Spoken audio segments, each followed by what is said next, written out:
nombre es José Antonio Cerratos Hernández, soy investigador de la Universidad Autónoma de la Ciudad de México y también soy vicepresidente de la Unión de Científicos Comprometidos con la Sociedad. En esta ocasión quisiera hablar a propósito, del más de 2 millones de hectáreas que se han solicitado para la siembra de maíz transgénico en México. El deterioro de las políticas en bioseguridad se da concomitante con el deterioro del Estado en cuanto al cumplimiento de sus funciones. Esto es, con las políticas neoliberales han surgido una serie de privilegios para la capacidad económica del Estado. Específicamente en el área de bioseguridad, en 1988, y a pesar de lo mencionado anteriormente con relación a las políticas neoliberales, el sistema de bioseguridad en México inició alineado con la Convención de la Diversidad Biológica.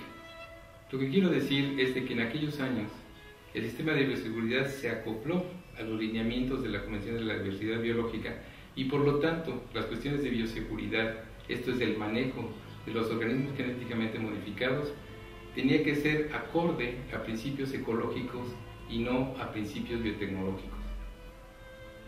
Y me refiero entonces a la historia del sistema de bioseguridad de México en el sentido de que iniciando como un complejo en el cual los lineamientos estaban enfocados en una cuestión ecológica y de la protección de la biodiversidad, posteriormente y precisamente con el empuje o con el desarrollo de las políticas neoliberales, se empieza a degradar este sistema hasta llegar a lo que tenemos, como mencionaban al inicio de la plática, esta liberación de más de 2 millones de hectáreas de maíz transgénico. Resumiendo, en aquellos años de 1988 a 1999 se tuvo un desarrollo bastante equilibrado en el cual se llegó a la moratoria para la liberación de maíz transgénico en México. Curiosamente después, a partir del año 2000, con un gobierno de empresarios para empresarios, se empieza el deterioro y el retroceso en este sistema de bioseguridad. Se abandonan los principios ecológicos y se convierte esto en un principio de desregulación económica. Esto es, para motivar la economía o los negocios, en este caso de compañías transnacionales como Monsanto, Syngenta o Pioneer, que son precisamente las que en este momento están demandando y parece que van a obtener el permiso para poder liberar al ambiente de México, al centro de origen y diversificación del maíz, 2 millones de hectáreas sembradas con este tipo de maíz.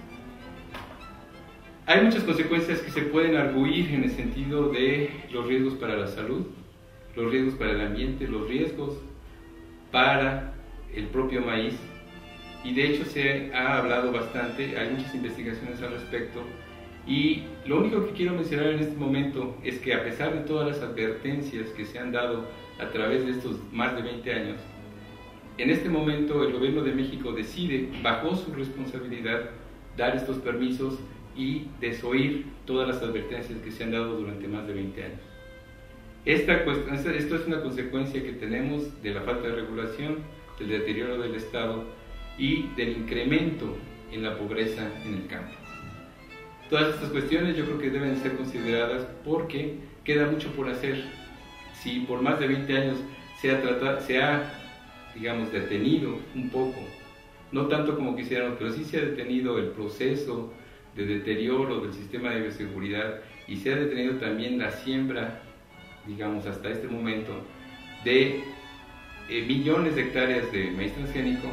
Creo que es el momento y de ahora en adelante creo que es la labor de todos los jóvenes, de toda la juventud mexicana, para seguir en este camino, porque queda mucho por hacer. En realidad, los únicos que pueden detener esta siembra de transgénicos, los únicos que pueden impedir que haya un mayor deterioro en la biodiversidad agrícola, son las nuevas generaciones.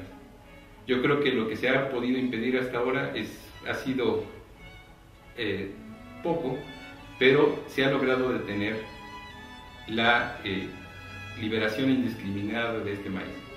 Creo que de ahora en adelante es la sociedad civil la que tiene que tomar en sus manos este gran tesoro que tenemos y defenderlo con su juventud y con toda la gente del campo.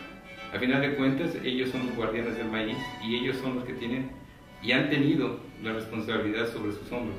Es necesario que les demos la mano y que las juventudes ahora volteen al campo y volteen a las comunidades y a la gente del pueblo que trabaja en el campo para poder impedir este genocidio de la biodiversidad o este genocidio de la biodiversidad agrícola que tenemos en México. Yo creo que necesitamos, además, toda la capacidad intelectual de los investigadores de las instituciones públicas y de estos jóvenes que están iniciando la investigación científica, agrícola, biotecnológica incluso, y ecológica, para poder dar más elementos y poder revertir en un momento dado lo que puede ser de consecuencias catastróficas. Hay una cuestión que es muy importante mencionar también. La dispersión de maíz transgénico se ha ocultado a nivel de gobierno desde hace muchos años. Hay por lo menos 3 estados de la República en las cuales se ha detectado este maíz transgénico. Independientemente de las consecuencias en salud y las consecuencias en biodiversidad, hay unas consecuencias legales que van a ser de trascendencia inmediata. Al ser los transgenes o estas secuencias genéticas propiedad privada de compañías transnacionales, están introduciendo en el material que es de patrimonio, de un bien común de la sociedad y del mundo, están introduciendo patentes y están introduciendo propiedad intelectual que impide el libre desarrollo, el libre intercambio de toda esta semilla, lo que ha producido a través de 10.000 años toda la diversidad de maíz que tenemos en el mundo.